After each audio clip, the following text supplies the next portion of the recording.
نبوت کے چھٹے برس کا ذکر ہے کہ ایک روز ہمارے نبی صلی اللہ علیہ وآلہ وسلم کوہ صفا پر بیٹھے ہوئے تھے۔ ابو جہل وہاں پہنچ گیا۔ اس نے نبی کریم صلی اللہ علیہ وآلہ وسلم کو پہلے گالیاں دیں، اور جب نبی کریم صلی اللہ علیہ وآلہ وسلم گالیاں سن کر چپ رہے تو اس نے ایک پتھر حضور صلی اللہ علیہ وآلہ وسلم کے سر پر دے مارا، جس سے خون بہنے لگا۔ نبی صلی اللہ علیہ وآلہ وسلم کے چچا حمزہ رضی اللہ تعالیٰ عنہ کو خبر ہوئی۔ وہ ابھی مسلمان نہ ہوئے تھے۔ قرابت کے جوش میں ابو جہل کے پاس پہنچے اور اس کے سر پر اس زور سے کمان ماری کہ وہ زخمی ہو گیا۔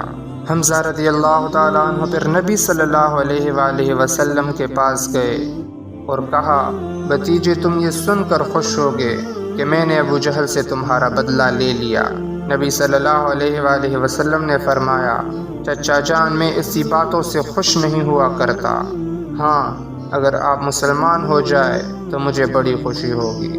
حضرت حمزہ رضی اللہ تعالیٰ عنہ اسی وقت مسلمان ہو گئے۔